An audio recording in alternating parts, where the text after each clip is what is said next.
The gentle hum of conversation and the soft clinking of silverware against porcelain created a symphony of contentment in Bella Vista, one of downtown Chicago's most prestigious dining establishments. Sarah Martinez adjusted her navy blazer as she stepped through the mahogany doors, her tired eyes taking in the warm amber lighting that cast dancing shadows across the exposed brick walls. The restaurant exuded elegance without pretension, exactly the kind of place she'd grown to love during her frequent business trips to the city. After 3 grueling days of client meetings and contract negotiations, Sarah craved nothing more than a peaceful dinner and a glass of wine. Her law firm had been pushing her harder than ever, and these solo dinners had become her sanctuary, a brief escape from the relentless demands of corporate litigation. The familiar weight of exhaustion settled into her shoulders as she approached the hostess stand, where a young woman with perfectly styled blonde hair looked up with a practiced smile. The restaurant buzzed with the energy of a successful Friday evening. Well-dressed couples occupied intimate corner tables, their conversations punctuated by gentle laughter. Business associates sealed deals over aged steaks and vintage wines. Servers moved with choreographed precision between tables, their movements fluid and unobtrusive. Sarah had always admired the seamless operation of high-end restaurants, the way dozens of moving parts worked together to create an experience that appeared effortless. Before we continue, tell us where you're listening from today in the comments below. If you enjoy stories with unexpected twists and moments of justice, please consider subscribing. Good evening, Sarah said softly, offering a weary but genuine smile. I'd like a table for one, please. The hostess's expression flickered almost imperceptibly, her eyes scanning Sarah from head to toe with the kind of practiced assessment that made seasoned travelers uncomfortable. Something shifted in the young woman's demeanor, though Sarah couldn't quite place what had changed. The warmth in her voice cooled by several degrees as she consulted her reservation book with exaggerated thoroughness. I'm sorry, but we're completely booked tonight, the hostess replied, her tone now crisp and dismissive. We don't have anything available. Sarah glanced around the dining room, noticing at least 3 empty tables scattered throughout the space. Her brow furrowed slightly as she processed the obvious contradiction. Years of courtroom experience had taught her to read people, to recognize when someone wasn't being entirely truthful. The hostess's body language screamed discomfort, her eyes refusing to meet Sarah's directly. Are you sure? Sarah asked politely, gesturing toward the vacant tables. I can see several open spots. I don't mind waiting if something will become available soon. The hostess's jaw tightened, and she clutched her reservation book closer to her chest like a shield. Those tables are all reserved. We're expecting parties any moment now. Her voice carried an edge of irritation that seemed disproportionate to Sarah's simple request. I suggest you try somewhere else. There's a diner about 6 blocks down that might be more suitable. The word suitable hung in the air like a challenge, its implication unmistakable. Sarah felt heat rise in her cheeks, not from embarrassment, but from recognition. She'd encountered this particular brand of thinly veiled discrimination before, the way certain establishments made assumptions based on appearance, accent, or surname. Despite her expensive suit, her law degree from Northwestern, and her successful career, some people still saw only what they chose to see. I understand you're busy, Sarah replied, maintaining her composure with the discipline that had served her well in countless difficult negotiations. But I'd be happy to wait at the bar until something opens up. I'm not in a rush. The hostess's expression hardened further, and she straightened to her full height, wielding her small authority like a weapon. Ma'am, I've explained that we don't have availability. I'm going to have to ask you to leave. We reserve the right to refuse service to anyone. The words struck Sarah like a physical blow, though she absorbed them with the stoic grace she'd learned from years of facing opposition. Around them, the restaurant continued its elegant dance, other patrons blissfully unaware of the quiet drama unfolding near the entrance. Sarah noticed a few curious glances from nearby diners, their conversations pausing momentarily as they sensed tension in the air.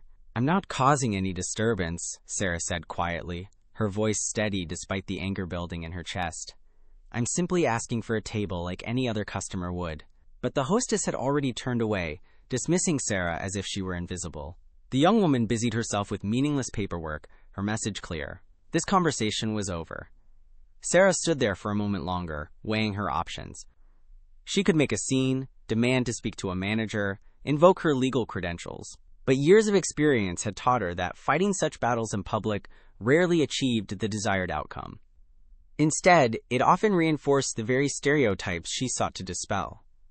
With dignity intact but spirit bruised, Sarah turned toward the door. The warm amber light that had seemed so welcoming moments before now felt harsh and unwelcoming.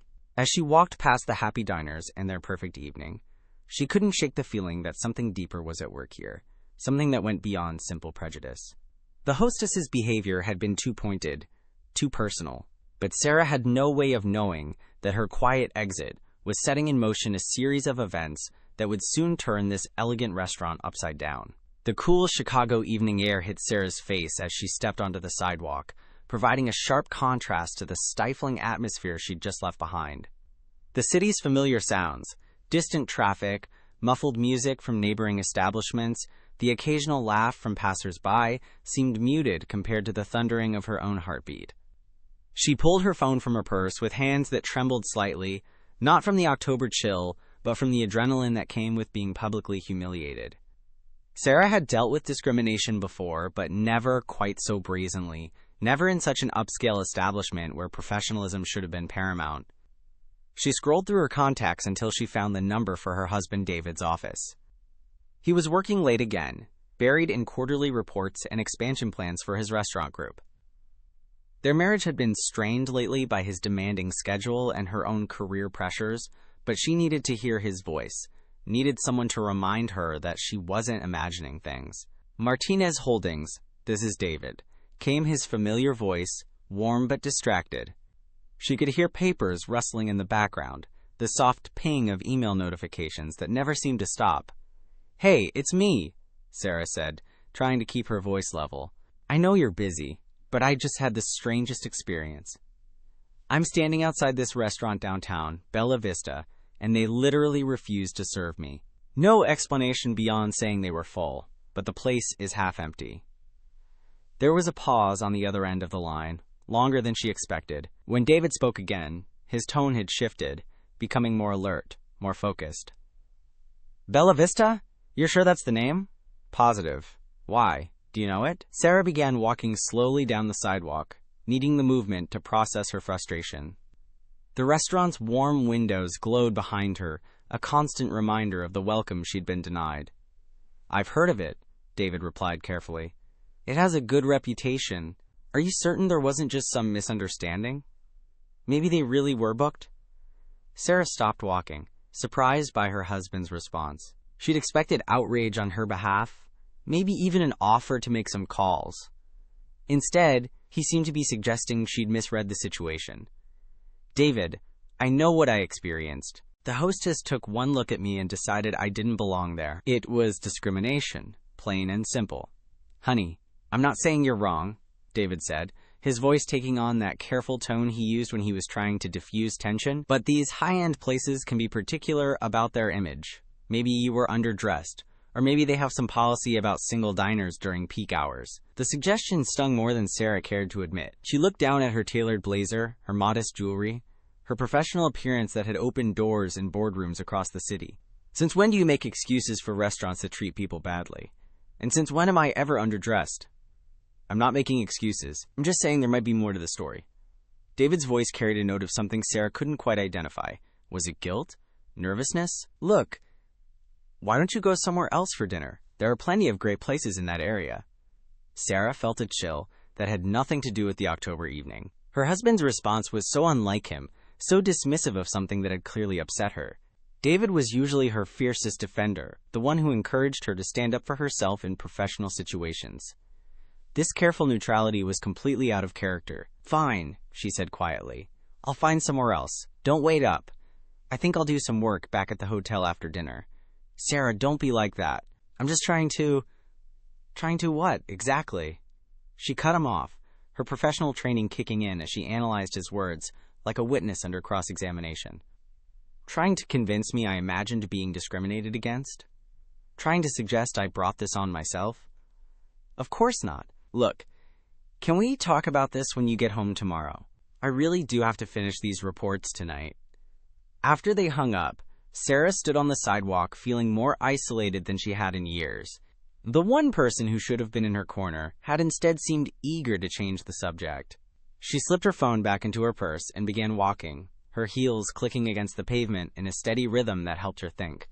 2 blocks down, she found a small bistro with warm lighting and friendly staff who welcomed her immediately. The contrast was stark. Here, she was treated like any other customer, shown to a quiet table by the window, offered wine recommendations with genuine enthusiasm. As she sipped a glass of Pinot Noir and picked at a Caesar salad, Sarah found herself watching Bella Vista through the bistro's windows. The restaurant remained busy throughout the evening, a steady stream of well-dressed patrons entering and leaving. Sarah counted at least 6 parties who arrived after her initial encounter, all of them seated immediately, despite the hostess's claims of being fully booked. Her lawyer's mind began cataloging details, building a case even though she wasn't sure what she might do with the information. What struck her most was David's reaction. In 15 years of marriage, she'd never known him to be dismissive of her concerns, especially when it came to issues of fairness and respect. He'd been the one who encouraged her to report a discriminatory partner at her first law firm. He'd celebrated every professional victory and commiserated over every setback. His response tonight felt like betrayal wrapped in diplomatic language. As she finished her dinner and prepared to return to her hotel, Sarah made a decision. She wasn't going to let this incident slide, and she wasn't going to allow David's strange reaction to discourage her from seeking answers. Tomorrow, she would do what she did best: investigate. She would find out exactly what kind of establishment Bella Vista really was, and she would make sure that other people weren't subjected to the same treatment she'd received. The irony wasn't lost on her that she was planning to investigate a restaurant the way she would investigate a corporate fraud case. But discrimination was discrimination, whether it happened in a boardroom or a dining room, and Sarah Martinez had never been one to back down from a fight. Saturday morning brought an unusually warm October day to Chicago, with golden sunlight streaming through Sarah's hotel room windows. She'd slept poorly, her mind churning through the previous evening's events and David's puzzling response. Over room service coffee and toast, she opened her laptop and began what she did best: research. If Bella Vista wanted to play games with their customer service, she would approach this like any other case, methodically, thoroughly, and with an eye toward uncovering the truth. Her first stop was the restaurant's website, an elegant affair with professional photographs of artfully plated dishes and the warm dining room she'd been denied entry to. The About Us section painted a picture of culinary excellence and commitment to hospitality, words that rang hollow after her experience. But it was the ownership information that made her pause. The site listed Martinez Holdings as the parent company, but provided no details about individual owners or management structure. Martinez Holdings, the same name David had answered with when she'd called him the night before. Sarah's coffee grew cold as she stared at the screen, her mind racing through possibilities. It had to be a coincidence. Martinez wasn't an uncommon surname, and David had never mentioned owning any restaurants in Chicago. His business interests were primarily in real estate development and commercial properties. Still, the coincidence nagged at her. She pulled up the Illinois Secretary of State's business database and searched for Martinez Holdings. The filing information was sparse, listing only a registered agent and a downtown Chicago address. But when she cross-referenced the address with property records, her heart began beating faster. The building housing Martinez Holdings offices was the same one where David had been spending those long nights working on his expansion plans. Sarah's hands trembled as she reached for her phone. She called David's office line, but it went straight to voicemail. His cell phone did the same. For a man who was usually accessible around the clock, his sudden unavailability felt deliberate. She left a carefully neutral message asking him to call her back, then returned to her investigation with renewed determination. The deeper she dug, the more unsettling the picture became. Martinez Holdings owned not just Bella Vista, but a small chain of upscale restaurants throughout the Midwest. The corporate structure was complex, with layers of LLCs and holding companies that spoke to sophisticated tax planning and asset protection strategies. This wasn't the work of a casual investor. Someone with serious business acumen had built this empire. A reverse phone directory search revealed that the main number for Martinez Holdings was the same number David had been using for his quote, real estate office. Sarah sat back in her hotel chair, pieces of a puzzle she'd never known existed suddenly falling into place. The late nights, the mysterious business trips, the vague explanations about new ventures. It all made sense now. Her husband hadn't been developing shopping centers and office buildings. He'd been building a restaurant empire. and somehow he'd kept it completely hidden from her. But why the secrecy? In 15 years of marriage, they'd been partners in everything. Sarah had helped him analyze his first property investments, celebrated his successes, and supported him through the lean early years. They'd always been transparent about their finances and business interests. This level of deception was unprecedented, and it hurt more than she cared to admit. Her phone buzzed with a text message from David. "Stuck in meetings all day. We'll call you tonight when you're back home. Love you." The casual tone of the message, so at odds with what she'd discovered, made her feel like she was married to a stranger. Sarah stared at the screen, trying to reconcile the man who sent loving texts with the businessman who had apparently built a secret restaurant empire. And more troubling still, if David owned Bella Vista, what did that mean about her treatment there? She spent the afternoon conducting what amounted to surveillance, positioning herself in a coffee shop across from Bella Vista with a clear view of the entrance. Armed with her laptop and a notepad, she documented the steady stream of customers, noting their demographics, their treatment by staff, and the obvious care taken to ensure their comfort. Every observation reinforced what she'd already suspected. Her rejection had been personal and deliberate. At 3 p.m., she watched a young Hispanic couple approach the hostess stand. They were well-dressed, polite, and clearly excited about their lunch date. Sarah's heart sank as she observed the now familiar scene play out. The hostess's expression hardening, the claim that no tables were available, the couple's confusion as they gestured toward empty tables. Within minutes, they too were walking away, their excitement replaced by hurt and bewilderment. Sarah made a note of the time and continued watching. 20 minutes later, a middle-aged white couple received a warm welcome and immediate seating at one of the tables that had supposedly been unavailable. The pattern was becoming undeniable, and it made her sick to think that her husband might be profiting from such discrimination. As the afternoon wore on, Sarah documented incident after incident of selective service. The hostess seemed to operate by an unwritten code, welcoming some customers while turning others away based on criteria that had nothing to do with availability or reservations. It was systematic discrimination, practiced with casual efficiency that suggested it was standard operating procedure. By evening, Sarah had filled several pages with observations, timestamps, and detailed descriptions. She had enough evidence to support a discrimination complaint, possibly even a lawsuit. But the knowledge brought no satisfaction, only a growing sense of betrayal and confusion. If David truly owned this restaurant, then he was either unaware of what was happening in his establishment, which seemed unlikely given his attention to detail, or he was complicit in discriminatory practices that went against everything she thought she knew about his character. The flight home to Denver felt interminable. Sarah stared out the airplane window at the patchwork of fields and cities below, trying to prepare herself for a conversation that might change her marriage forever. She'd built her career on uncovering the truth, but she'd never imagined that her greatest investigation would lead her to question everything she believed about the man she'd pledged to love and honor 15 years ago. As the plane descended toward Denver International Airport, Sarah realized that her ordeal at Bella Vista had been just the beginning. The real confrontation was waiting for her at home, in the living room of the house she shared with a man who might be a stranger. The Denver suburb where Sarah and David had built their life together looked exactly as she'd left it 3 days earlier. Tree-lined streets dotted with elegant homes, manicured lawns surrendering to autumn's touch, the comfortable predictability of upper-middle-class success. But as Sarah pulled into the driveway of their Tudor-style home, everything felt different. The place that had been her sanctuary now seemed like a stage set, beautiful but somehow false, hiding secrets she was only beginning to understand. David's Mercedes was parked in its usual spot, and warm light glowed from the kitchen windows. Under normal circumstances, coming home to find him there would have filled her with contentment. Tonight, her stomach churned with a mixture of dread and determination. She'd spent the entire flight rehearsing this conversation, trying to find a way to confront him without sounding accusatory. But every scenario led to the same uncomfortable questions about trust and deception. She found him in the kitchen, standing at the counter with his back to her, his broad shoulders tense beneath a casual sweater she'd bought him for Christmas 2 years ago.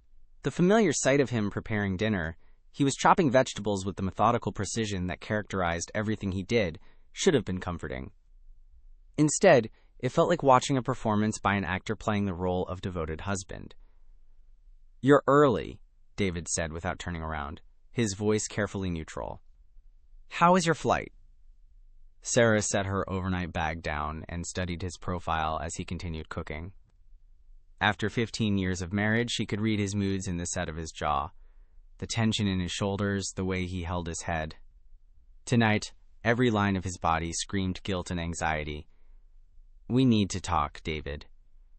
He nodded slowly, still not meeting her eyes. "I figured we might. Wine? No, thank you. I want to be clear-headed for this conversation." Sarah pulled out one of the bar stools at the kitchen island and sat down, creating physical distance between them that felt both necessary and heartbreaking. "I spent the day doing research into Bella Vista." David's knife stilled against the cutting board. For a moment, the only sound in the kitchen was the gentle hum of the refrigerator and the distant tick of the grandfather clock in the hallway. When he finally turned to face her, his expression was a mixture of resignation and something that might have been relief. "I've been wondering when this conversation would happen," he said quietly, setting the knife aside and leaning against the counter. "I just didn't think it would be because of what happened to you at the restaurant." Sarah felt her heart rate accelerate. His admission confirmed what she'd discovered, but it also opened a chasm of new questions. "So you do own it. You own Bella Vista, and you've been lying to me about it for God knows how long." "I haven't been lying exactly," David began, then stopped as Sarah's expression hardened.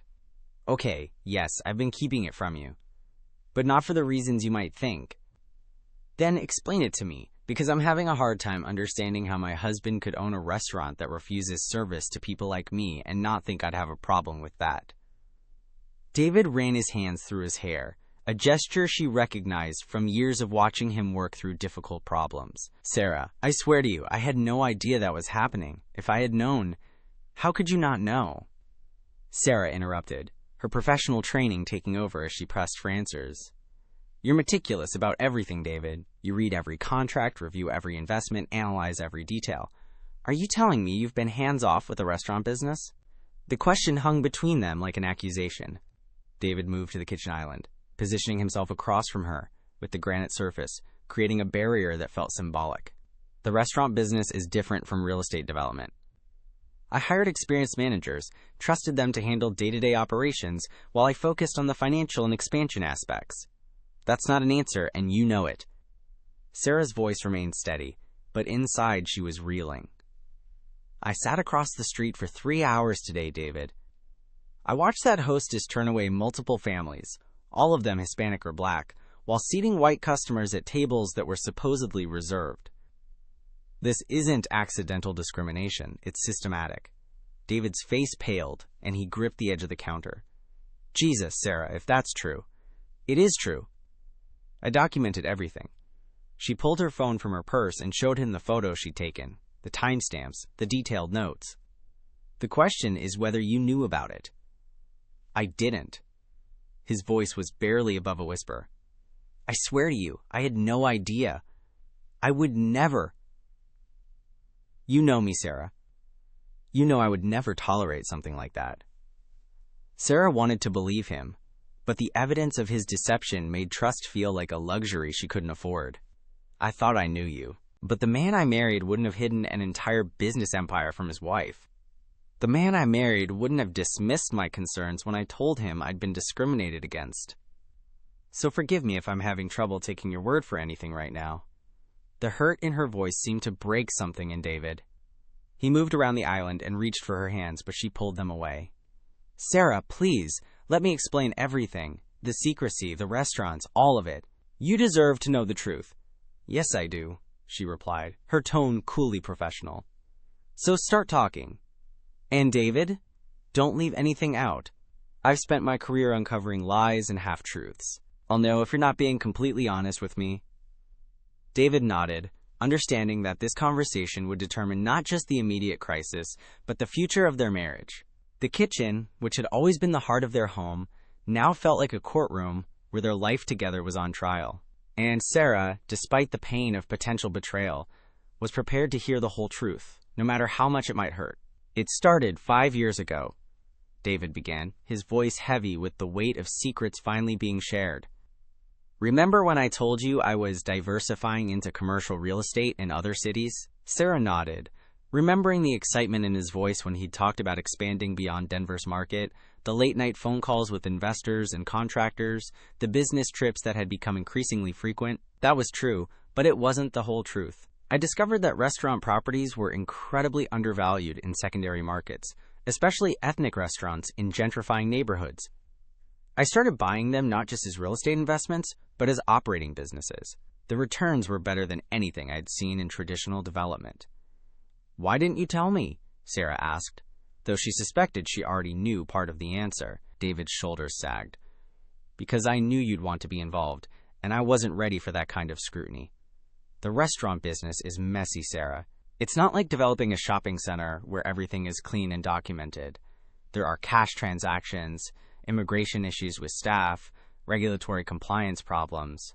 I thought I could figure it out first, make it legitimate and transparent, and then bring you in. So instead, you lied to me for 5 years. I told myself I was protecting you. Your law firm has strict policies about conflicts of interest. If you'd been involved in the restaurant acquisitions, it could have jeopardized your partnership track." Sarah felt a flicker of understanding, but it was overwhelmed by anger at his presumption. "That was my decision to make, not yours. And it doesn't explain what happened at Bella Vista last night." David moved to the kitchen window, staring out at their backyard where autumn leaves drifted across the deck they'd built together during their 3rd year of marriage. The silence stretched between them, heavy with 15 years of shared history and the weight of secrets that were finally seeing daylight. When he turned back to Sarah, his expression carried a depth of regret she'd rarely seen, even during their most difficult moments. "Bella Vista was my most recent acquisition," he said, his voice barely above a whisper. "I bought it 8 months ago from a family that had run it for 3 generations. They were struggling financially, and I thought I could help them while making a solid investment. The numbers looked good, the location was prime, and the staff came with excellent references." Sarah watched him carefully, her lawyer's instincts cataloging every micro-expression, every hesitation in his voice. "What aren't you telling me?" David returned to the island, this time sitting across from her rather than standing. The gesture felt like a small surrender, bringing them to the same level. "The previous owners warned me about the neighborhood dynamics. Bella Vista is in a rapidly gentrifying area. Property values have tripled in 5 years, and the customer base has been changing. They mentioned that some of their long-term staff had traditional ideas about the kind of clientele that belonged in an upscale establishment." The euphemism hung in the air like smoke. Sarah felt a chill of recognition as she processed the implications. "Traditional ideas? You mean racist ideas?" "I thought I could change that," David continued, his hands clasped tightly together on the granite surface. "I brought in a new general manager, implemented company-wide diversity and inclusion policies, required sensitivity training for all customer-facing staff. I thought I'd address the problem." "Clearly you didn't." Sarah's voice carried the sharp edge of cross-examination. "How many complaints have you received about discriminatory treatment?" David's pause told her everything she needed to know before he spoke. "There have been incidents, nothing formal, mostly negative online reviews that I assumed were from disgruntled customers or competitors trying to damage our reputation. My general manager assured me that the staff was following company policy." "Your general manager lied to you, David. Or you weren't asking the right questions." Sarah pulled out her phone and showed him the photos she'd taken during her surveillance. "This isn't occasional poor service or personality conflicts. This is systematic exclusion based on race and ethnicity. And it's happening in a business that bears your name." The weight of her words seemed to physically impact David. He buried his face in his hands, and when he looked up again, his eyes were red-rimmed with exhaustion and shame. "God, Sarah, what have I done? I thought I was being a responsible business owner by delegating operational decisions to experienced managers. I focused on the financial aspects because that's what I know, and I trusted other people to handle the rest. That's not how responsibility works, and you know it." Sarah's tone softened slightly, but her resolve remained firm. "You can't profit from discrimination and then claim ignorance when you're confronted with evidence. Those policies and training programs were meaningless if you weren't following up to ensure they were being implemented." "You're right." David's admission was quiet but unequivocal. "I failed. I failed as a business owner, and I failed you by putting you in a position where you experienced that treatment at a place that I own. But Sarah, I need you to believe me when I say that I never intended for any of this to happen." Sarah studied her husband's face, searching for any sign of deception or self-justification. What she saw instead was genuine remorse and a level of vulnerability that reminded her why she'd fallen in love with him in the first place. David had always been driven by success and achievement, but he'd never been cruel or deliberately harmful. The man sitting across from her was someone who had made terrible decisions through neglect and misplaced trust, not malicious intent. "I believe that you didn't intend for it to happen," she said finally. "But David, intention doesn't matter to the families who were turned away from your restaurant. It doesn't matter to the employees who were encouraged or allowed to discriminate. And it doesn't change the fact that you've been lying to me for 5 years about something that goes to the core of who you are as a person. I know." His voice cracked slightly. "I know, and I don't know how to fix it. I don't know how to fix any of it." Sarah felt her professional mask slipping as she confronted the emotional reality of their situation. This wasn't just about business ethics or discriminatory practices. It was about the fundamental trust that formed the foundation of their marriage. "The business problems can be fixed, David. You can fire the managers who allowed this to happen, implement real oversight, create accountability systems that actually work. But what I don't know is how we fix the fact that you felt you couldn't trust me with the truth about your life." The question seemed to hit David like a physical blow. He reached across the counter again, and this time Sarah didn't pull away when he took her hands. His touch was familiar and warm, but it felt different now, weighted with uncertainty about their future. "I was scared," he admitted, his thumb tracing circles on her palm in a gesture she remembered from their earliest days together. "I was scared that if you knew how messy and complicated the restaurant business was, you'd lose respect for me. I was scared that if you saw some of the corners I had to cut, the gray areas I had to navigate, you'd think less of me as a person. Your world is so clean, Sarah. Law and order, right and wrong, evidence and truth. Mine became about compromise and delegation and trusting people I shouldn't have trusted." Sarah felt tears prick at her eyes as she recognized the fear beneath his deception. "Did you really think so little of me? Did you think I'd judge you for struggling with complex business decisions? We've been through harder things than this, David. We've supported each other through job losses and family crises and financial struggles. Why would you think I'd abandon you over restaurant management?" "Because I was ashamed," he whispered. "I was ashamed that I'd lost control of something that was supposed to be my expertise. I was ashamed that I'd become the kind of business owner who was more concerned with profit margins than with the people my businesses affected. And I was ashamed that I'd kept it from you for so long that coming clean seemed impossible."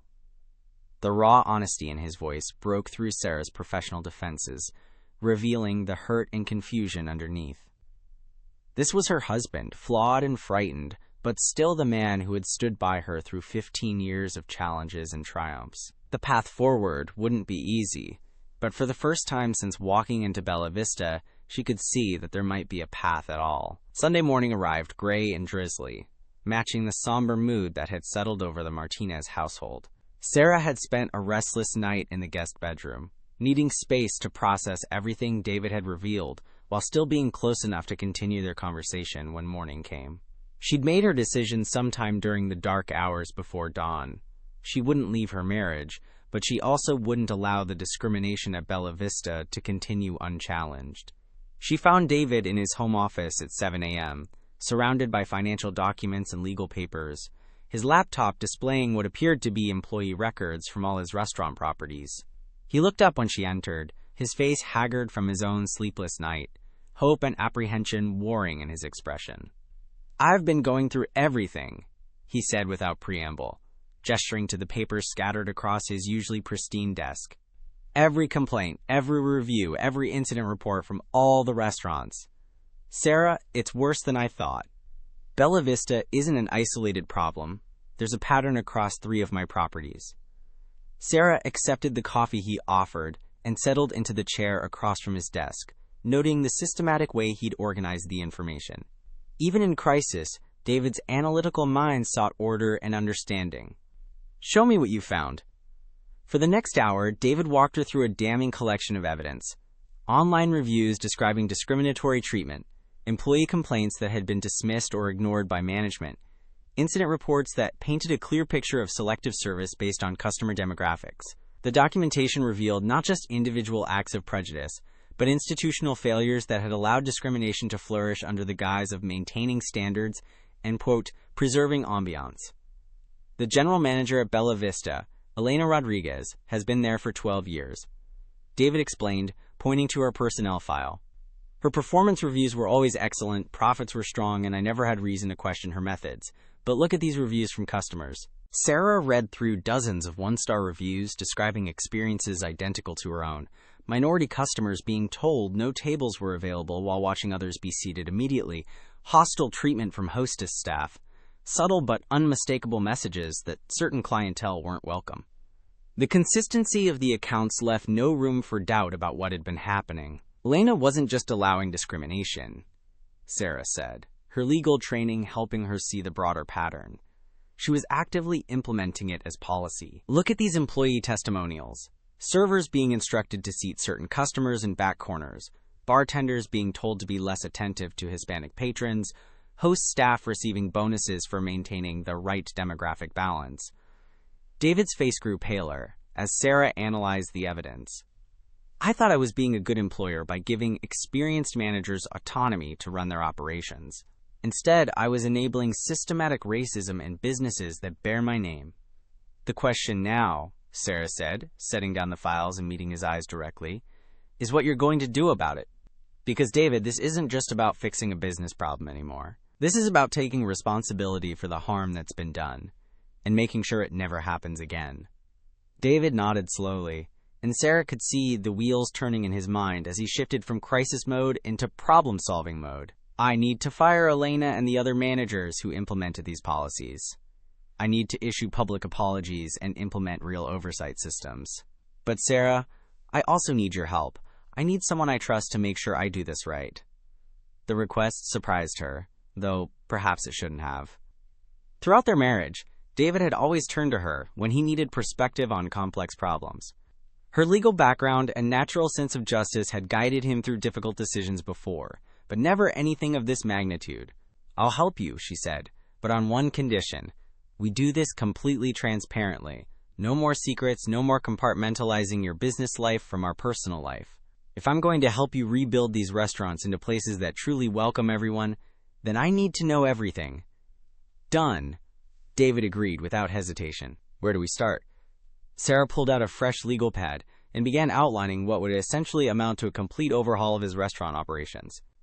First, we terminate every manager who is involved in implementing or enabling discriminatory practices. No severance packages, no quiet departures. They're fired for cause, and we document exactly why. Second, we conduct a full audit of hiring and service practices across all properties. Third, we implement new training programs with real accountability measures. That's going to be expensive, David noted, though his tone suggested acceptance rather than resistance. The lawsuits that are coming will be more expensive, Sarah replied matter-of-factly. Because, David, there are going to be lawsuits. What happened at your restaurants constitutes clear civil rights violations. We need to get ahead of that by demonstrating good faith efforts to make things right. They spent the rest of the morning developing what Sarah privately thought of as Operation Clean House, a comprehensive plan to transform David's restaurants from establishments that discriminated against minority customers into businesses that actively welcomed diversity. The plan was ambitious and would require significant financial investment, but both of them understood that half measures wouldn't be sufficient. There's something else we need to discuss, Sarah said as they broke for lunch. I want to go back to Bella Vista. I want to confront Elena Rodriguez directly and document her responses before you fire her. David looked uncomfortable with the suggestion. Sarah, that could be dangerous. If she's been deliberately implementing discriminatory policies, she might not react well to being confronted. I'm not afraid of Elena Rodriguez, Sarah replied firmly. But I am afraid of letting this continue for even one more day. Every hour that woman remains in charge of that restaurant, more families are being turned away, more people are being hurt. I won't stand for it. The determination in her voice reminded David why he'd fallen in love with her in the first place. Sarah had always been willing to fight for what was right, even when it was difficult or dangerous. It was one of the qualities he most admired about her, and one that made her current willingness to help him fix his mistakes feel like an undeserved gift. "Okay," he said finally, "but I'm coming with you. It's my business, my responsibility. I should be the one to face Elena." Sarah considered the proposal and shook her head. "No, I need to do this alone first. Elena doesn't know that I'm married to you. She just knows me as the woman she turned away on Friday night. I want to see how she reacts when I come back asking questions. Her responses will tell us a lot about whether this discrimination was official policy or her personal initiative. And after you confront her, then you can fire her," Sarah said grimly. "But I want her to understand that her actions have consequences, that the people she's been hurting aren't going to quietly disappear. I want her to know that someone was watching, someone was documenting, and someone cared enough to fight back." David reached across the desk and took her hand, squeezing it gently. "Thank you," he said quietly, "for not giving up on me, for not walking away when you could have. I know I don't deserve your help after what I've put you through."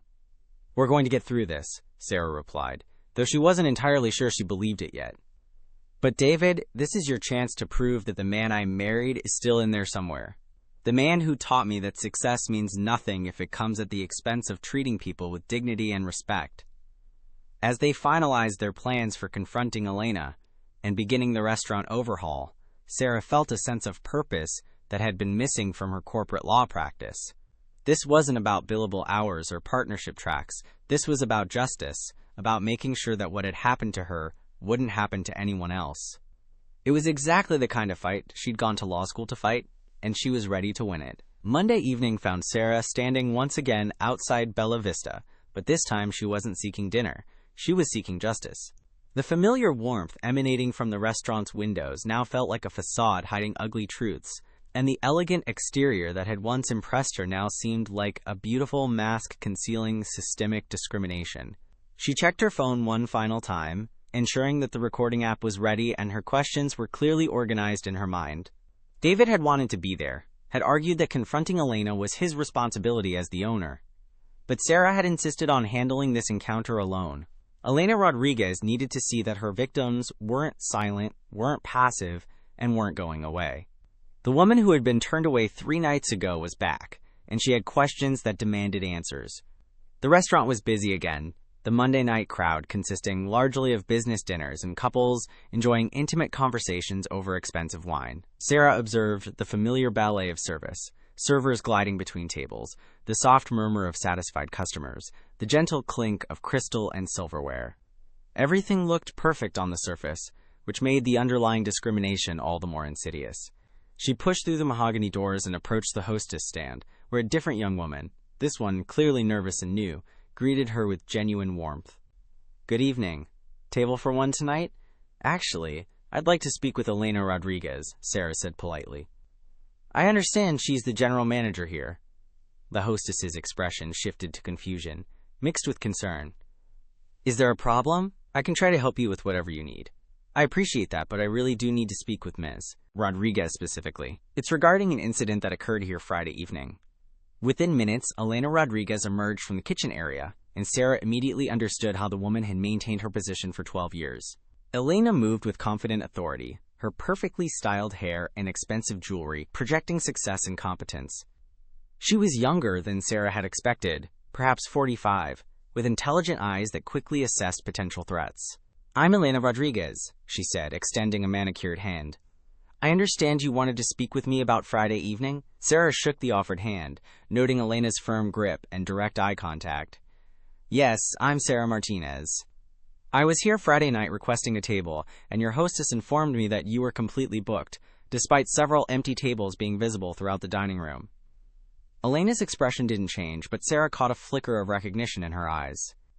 "I'm sorry you felt unwelcome, Ms. Martinez. Friday nights can be quite busy, and sometimes our reservation system doesn't reflect last-minute cancellations or parties that haven't yet arrived."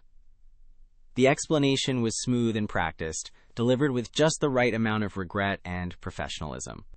Sarah recognized it as the kind of response that had probably satisfied previous complainants, reasonable enough to provide plausible deniability while offering no real accountability. "I see," Sarah replied evenly. "So it was purely coincidental that the table I watched become available 20 minutes after I left was immediately given to a white couple who had just walked in. Elena's smile tightened almost imperceptibly. I'm afraid I wasn't working the floor Friday evening, so I can't speak to specific seating decisions. Our hostess staff are trained to seat customers based on table availability and optimal service flow. And how do you train them to determine optimal service flow? Sarah pressed, her courtroom instincts taking over. What criteria do they use to decide which customers receive immediate seating and which are told to try elsewhere? The question clearly caught Elena off guard.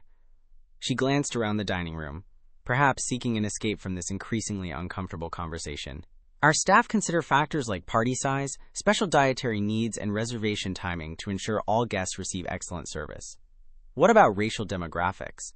Sarah asked bluntly, do your staff consider the racial makeup of your customer base when making seating decisions? Elena's mask of professionalism slipped for just a moment, revealing something harder underneath. Ms. Martinez, I'm not sure what you're implying, but Bella Vista welcomes all customers regardless of background. If you have a specific complaint about your service, I'd be happy to offer you a complimentary dinner to demonstrate our commitment to hospitality. The offer was clearly intended to end the conversation, but Sarah was just getting started. I appreciate the offer, but I'm more interested in understanding your policies. You see, I spent Saturday afternoon observing your establishment, and I documented a concerning pattern of selective service. Elena's composure cracked further. You were observing us? I was. And what I observed was systematic discrimination against Hispanic and Black customers, while white patrons received immediate seating and excellent service. Sarah pulled out her phone and showed Elena one of the time-stamped photos. This couple was told no tables were available at 3:15 p.m., but this white family was seated at the same table at 3:30 p.m. Elena stared at the photo, her face flushing with what might have been anger or embarrassment. I don't know what you think you're trying to accomplish here, but I'm trying to understand how a business in 2024 operates with policies that would have been illegal 50 years ago, Sarah interrupted. I'm trying to understand how management allows staff to turn away paying customers based on their race or ethnicity, and I'm trying to understand how you justify participating in such practices. The directness of the accusations seemed to break through Elena's professional facade entirely. Look, Ms. Martinez, you clearly don't understand the restaurant business. We have to maintain a certain atmosphere for our clientele. Our customers have expectations about the kind of establishment they're dining in, and we have to meet those expectations to stay successful. There it was, the admission Sarah had been waiting for. Elena had just confirmed that Bella Vista's discrimination was intentional policy, designed to maintain what she euphemistically called atmosphere, but what amounted to racial exclusion.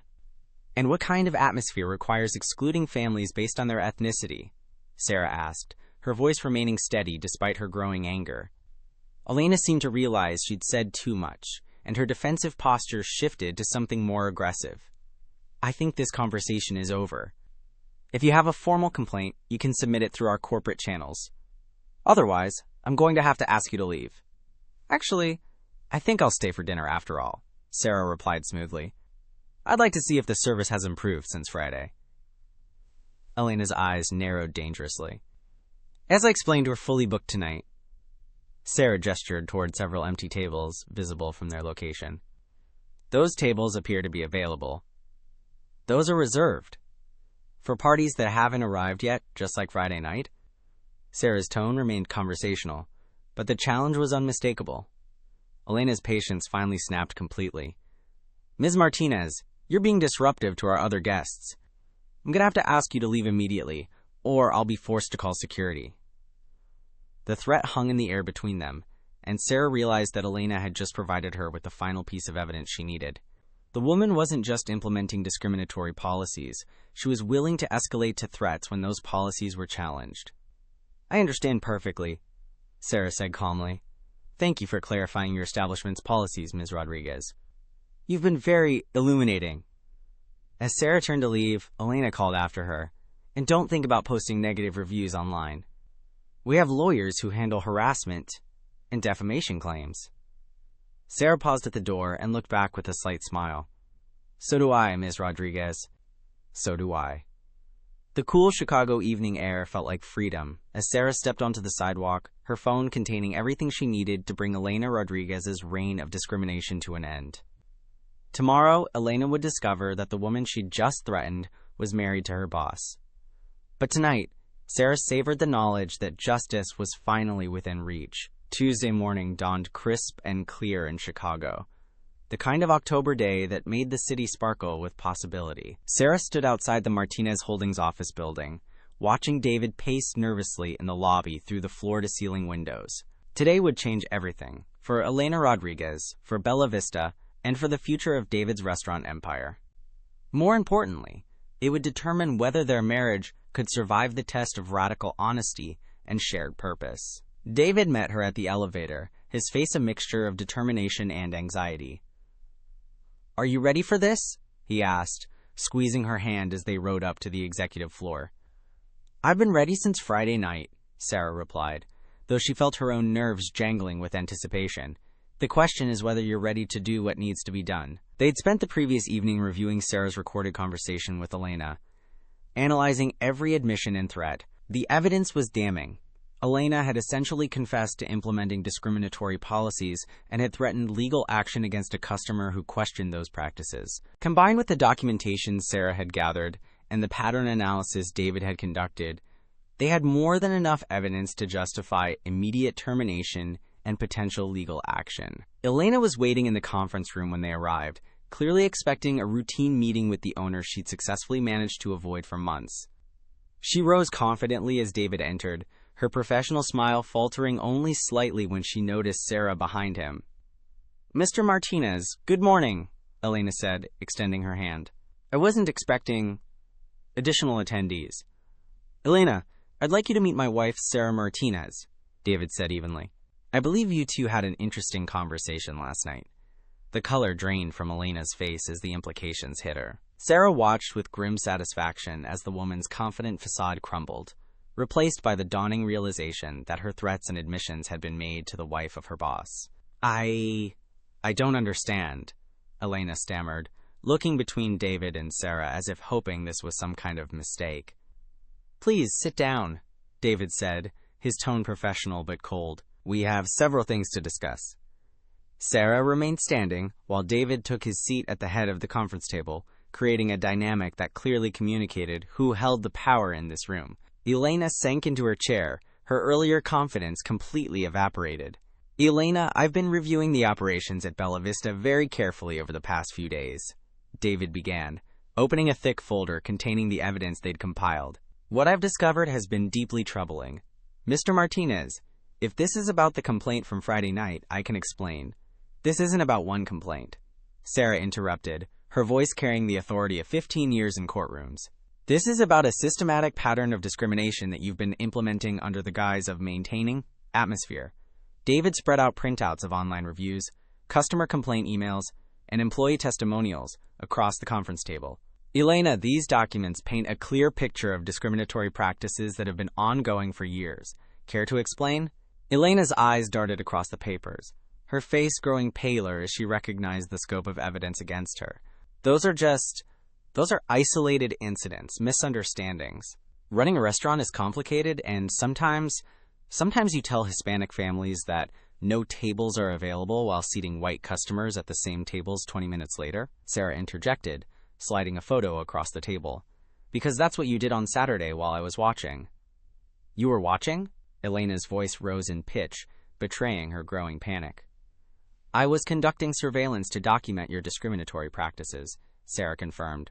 "And last night, you admitted to maintaining certain atmosphere standards for your clientele. You also threatened me with legal action when I questioned those standards."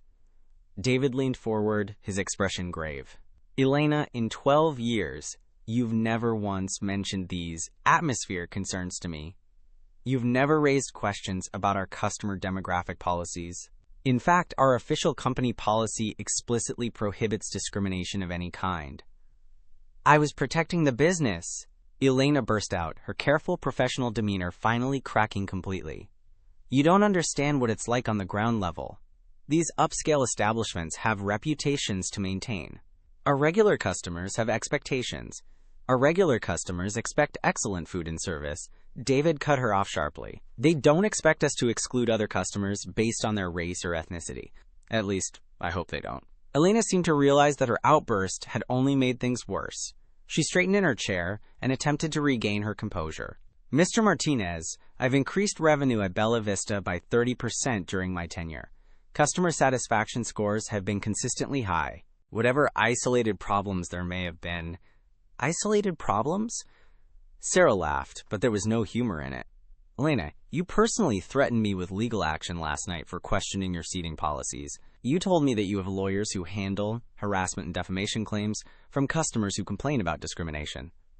That's not... I didn't mean... Elena's voice trailed off as she realized the trap she'd walked into. David closed the folder with a decisive snap. Elena, your employment with Martinez Holdings is terminated, effective immediately. You're fired for implementing discriminatory policies, violating company guidelines, and threatening customers who questioned your practices. The finality of the statement seemed to hit Elena like a physical blow. You can't do this. I've given 12 years to this company. I've made Bella Vista profitable. You can't fire me because your wife doesn't like the way I run my restaurant. It's not her restaurant, Sarah said quietly, but with unmistakable steel in her voice. It's his restaurant, and his name is on the business license. Every act of discrimination that occurred under your management reflects on him, on his company, and on his character. The fact that you don't understand that shows exactly why you're unfit to manage any establishment that serves the public. Elena turned back to David, desperation replacing anger in her expression. Mr. Martinez, please, we can work this out. I can implement new training programs, update our policies. I'll make sure this never happens again. David shook his head. Elena, the time for that was years ago, when the first complaint was filed. Instead, you chose to continue and escalate discriminatory practices while hiding them from me. That's not a mistake. That's a betrayal of everything this company is supposed to represent. Security will escort you out, Sarah added, noting Elena's increasingly agitated state. You have 30 minutes to collect your personal belongings. All company property, including keys and access cards, must be surrendered before you leave the building.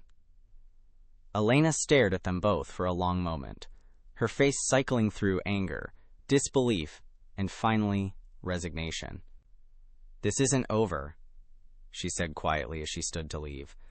I know things about this business, about how it really operates. You think you can make me the scapegoat for problems that go deeper than one manager? David stood as well, his full height and calm authority making Elena's threat seem petty and desperate. Elena, if you have evidence of wrongdoing elsewhere in the company, I encourage you to share it with our attorneys. We're committed to cleaning up every problem we find, regardless of where it leads us. The response clearly wasn't what Elena had expected. She'd been counting on David's fear of exposure to give her leverage, but his willingness to confront problems head-on left her with no cards to play. Goodbye, Elena, David said firmly. Security will be with you shortly. After Elena left, David and Sarah sat in the conference room silence, both processing what they'd just accomplished. It felt like the end of something ugly and the beginning of something better, though both knew that firing Elena was just the first step in a long process of making things right. How do you feel? Sarah asked, studying her husband's face for signs of regret or uncertainty. Relieved, David said immediately, and angry at myself for letting it go on so long. But mostly relieved that we can finally start fixing this mess. Sarah nodded, feeling some of the tension she'd carried since Friday night, finally beginning to ease. This is just the beginning, you know. We have to rebuild trust with the community, implement new oversight systems, probably face lawsuits from previous victims of discrimination. I know, David replied, reaching across the table to take her hand. But we'll face all of that together. No more secrets, no more compartmentalizing.